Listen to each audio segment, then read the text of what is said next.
Hey, good. How's everybody again? This is Joe Dixon again. We're here at BCOC 2021. Hashtag, you got to do that for the young folks. They hashtag BCOC 2021.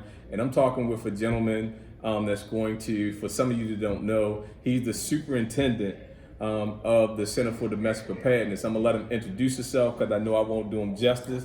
And, he's going to put it down for you. Mr. Joe, Superintendent. thank you very much. Yes, sir. It's always a pleasure to be here with the BCOC. It's a great organization that are doing some great things.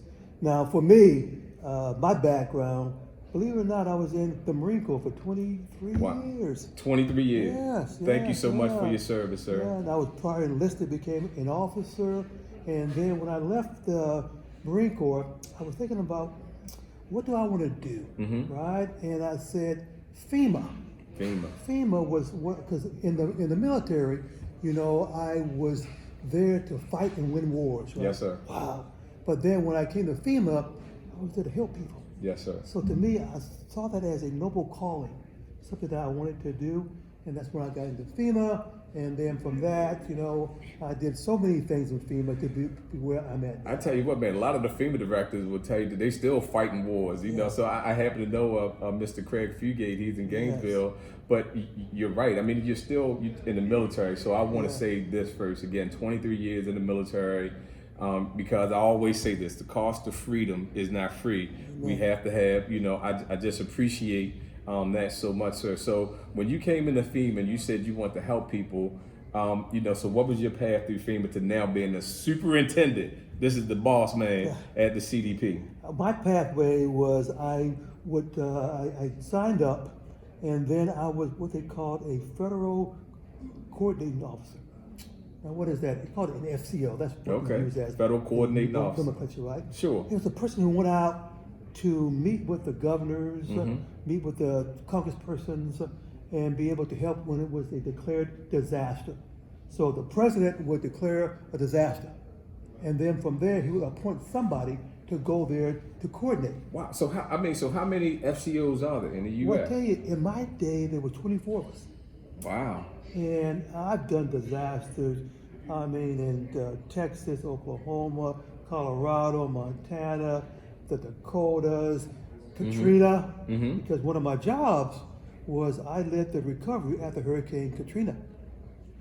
So I the was national down, recovery. You led that for Hurricane Katrina. Wow. I was sent down there at the time by President Obama and by Craig Fugate. You mentioned his name. Yes, sir. Right, by Craig Fugate to go and help with the recovery. So I led that. And so I met with the governor, I met with the Mayor Nagin at the time, was down there too, and we began to forge that recovery process. I mean, and this is just so important because, this is one of those people that's in the background, behind the curtain, making it happen. So, I mean, that's just great to be able to, first of all, thank you and give you credit for not only the members or the people that live in the state of Louisiana and all the other affected state, but I didn't know, and now I do. Yeah. But so right now, the CDP, what are you doing, and how, as far as your minority involvement, where are we at? I tell you, what I'm doing is trying to make sure this nation is safe and resilient. Okay, and Yes, by sir. that, part of that is to be prepared. So my job at the CDP is to train the first responders. But we train over 17 different disciplines, from the fire service to law enforcement to hazmat folks. And so our goal is to train them on how to respond, how to make sure that a disaster does not become a catastrophe. Right. Because if they do the right things on the front end, guess what? The back end won't be as bad. And so we teach them how to engage at a disaster site, how to do incident management, because that's important.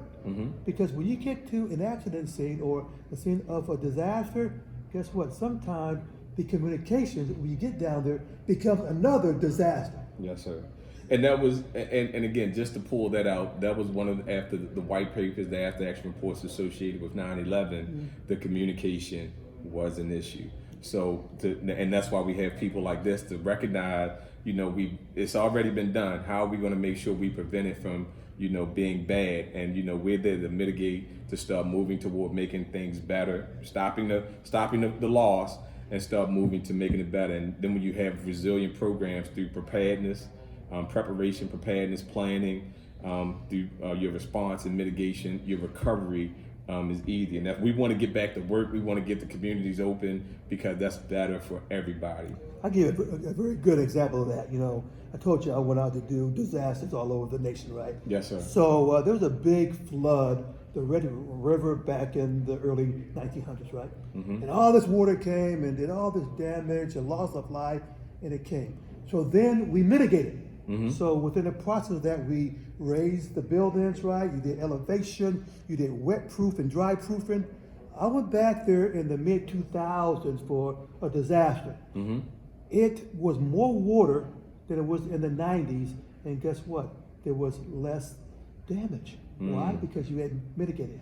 Yes, to sir. me, that's the beauty of preparing. When you prepare in advance, when you have the event, the damage won't be there as bad. So let's transpose that to the way that we communicate. Mm-hmm. If we communicate now in peacetime, what I call it peacetime, but when it's the blue sky, sure. Guess what? When it's the gray sky and the black sky, when things are really hot, we're going to do a lot better. So one of my goals is to bridge that gap, to make sure people are trained beforehand, so that when they have to respond, they respond together, collectively, and more effectively, because people who are survivors need us to be at our best.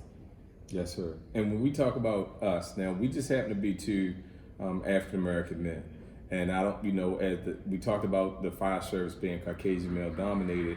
So when you look at your position and look around FEMA, and I don't know this answer, so do you feel like there's diversity throughout FEMA, and if some young man or woman or minority that looks like you, or anybody, but specifically sometimes, I am a black man. I may be light skinned, but I am a black man. If someone were to say, well, if he could, what's my path to be the superintendent of the Center for Domestic Preparedness? I tell you, we got to get better. Mm-hmm. I can just say that up front. If you look at President Biden put out an executive order on equity, mm-hmm. right? Mm-hmm. And so how do we get better? I think that comes from folks like you, folks like me, and other folks. When we look at our positions, to me, it's like this. Your arms are like this. You got a hand up as you go forward, but also a hand here and bring folks with you. Wow. So that's my visual, like this, right? Yes, hand sir. up and then bring folks with you. So I'm always in the process of coaching, mentoring, mm-hmm. making sure that people are well qualified. Because I want opportunity, right? So you're gonna lower the standard, right? Oh, I can't do that. Okay. I cannot do He's that. not lowering the standards. No one will ever did. No, Yes, sir. I appreciate that. I cannot do that. Right. Because if you did that, then things are going to happen. Sure. And if people are not properly prepared, properly trained and educated and ready to execute, guess what? There'll be failure. Right. And when the failure, what they're going to do? They're going to blame because we mandated, we forced. Yes, sir. No. Outstanding. Be qualified, and folks like us will help you get qualified. Yes, sir. And when we say folks like us, so the one thing I'm sure that our superintendent, we mentor, we coach, we will assist anyone. Yes. But one thing that is important to me is that I know that there are people that look like me that did not have certain access to information, to people that could assist them. So when he talks about, again, I'm reaching up as I'm pulling up, as I'm climbing, I'm reaching behind to pull somebody up with me. And that's what's important, and I appreciate that, sir. Yes, to me, that's so very, very important. I know that when I went into the Marine Corps, this is back in 1974, okay, and the Marine Corps... That was a tough time. Tough time. Yes, sir. And people who look like us, even tougher, okay? Yes, sir. And so we had to overcome that, but in my mind, I looked at what my father went through, my grandfather went through, my great-grandfather, and I'm saying, I can overcome this. Mm-hmm. I can overcome this because I had the passion and the drive. And what I'm looking for is young folks who have that passion and that drive too. Yes, sir. So we can harness that toward the good of the nation. Well, it seems like they're letting out now. So what I want to do is certainly close, and I just want to thank you, sir, for your partnership with the Black Chief Officer Committee. For those that don't know, the superintendent has been great about making sure, again, that we have access to training, to the classes. And, so the opportunities out there, it's up for you to seize the opportunity, because you do have people that are willing to support you, that are willing to pull you and lift as we climb. So we'll talk to you next time. Thank you again, sir. Thanks, sir.